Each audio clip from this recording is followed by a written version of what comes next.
बिहार के अलग अलग जिलों का लगातार दौरा कर रहे और संगठन को मजबूती प्रदान करने वाले जदयू के संसदीय बोर्ड के अध्यक्ष उपेंद्र कुशवाहा दिल्ली एम्स में भर्ती हो गए हैं।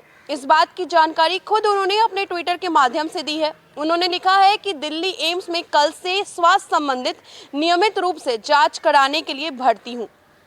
आपको बता दें कि बीते कुछ दिनों से उपेंद्र कुशवाहा बिहार दौरे पर हैं। कल अचानक से वो दिल्ली रवाना हुए। कुछ लोगों का कहना है कि अचानक तबीयत बिगड़ने की वजह से उन्हें एम्स में भर्ती होना पड़ा है। हालांकि कुशवाहा ने खुद ट्वीट कर लिखा है कि वो रूटीन चेकअप के लिए हॉस्पिटल में भर्ती हुए हैं।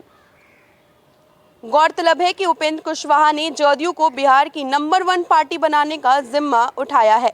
अभी रविवार को ही उन्होंने पार्टी के राष्ट्रीय अध्यक्ष ललन सिंह से मुलाकात की थी। मुलाकात के बाद दोनों नेताओं ने कहा था कि पार्टी को ऊंचाइयों तक पहुंचाने के लिए रणनीति बनाई जा रही है। गौरतलब हो कि जदयू के संसदीय बोर्ड के अध्यक्ष उपेंद्र कुशवाहा लगातार बिहार के अलग अलग जिलों का दौरा कर रहे थे। जदयू के तमाम कार्यकर्ताओं से मुलाकात कर रहे थे।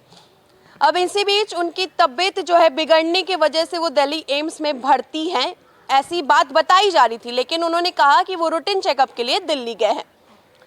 आपको बता दें कि भले ही जदयू एमएलसी उपेंद्र कुशवाहा जदयू का राष्ट्रीय अध्यक्ष नहीं बन पाए हों, लेकिन पार्टी ने उनके लिए अपने संविधान में अमेंडमेंट किया है। दरअसल पहले जदयू के संविधान के मुताबिक जो जदयू का राष्ट्रीय अध्यक्ष और जदयू का संसदीय बोर्ड का अध्यक्ष एक ही व्यक्ति हो सकता था। लेकिन फिर उसके बाद जब दिल्ली में जिस समय ललन सिंह की ताजपोशी हुई और उन्हें राष्ट्रीय अध्यक्ष बनाया गया, उसी दौरान पार्टी के संविधान में संशोधन किया गया और उस संशोधन के मुताबिक अब राष्ट्रीय अध्यक्ष और संसदीय बोर्ड के अध्यक्ष दोनों व्यक्ति अलग अलग होंगे।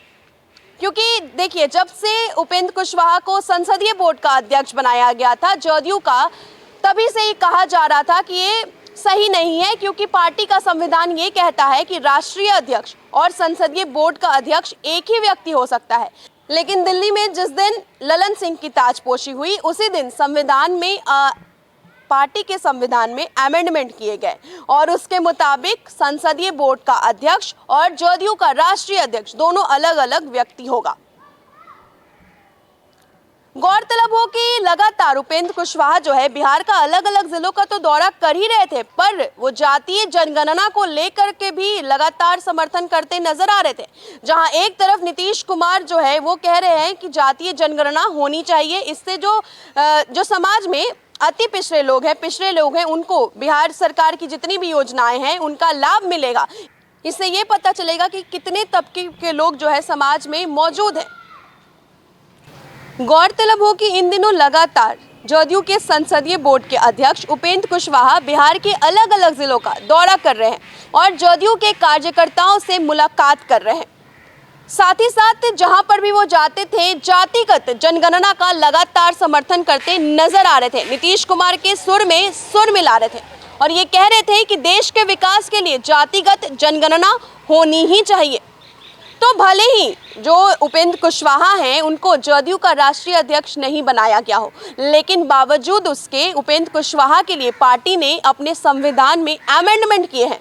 क्योंकि पहले जो पार्टी का संविधान कहता था उसके अनुसार जो जदयू का राष्ट्रीय अध्यक्ष है और संसदीय बोर्ड का अध्यक्ष है वो एक ही व्यक्ति हो सकता था। लेकिन अब पार्टी ने जिस दिन ललन सिंह की ताजपोशी हुई राष्ट्रीय अध्यक्ष के तौर पर, उसी दिन पार्टी ने अपने संविधान में संशोधन किया और उस संशोधन के अनुसार अब जो जदयू का राष्ट्रीय अध्यक्ष और संसदीय बोर्ड का अध्यक्ष है दोनों अलग अलग व्यक्ति होंगे। फिलहाल के लिए इतना ही। आप देखते रहिए फर्स्ट बिहार झारखंड। धन्यवाद।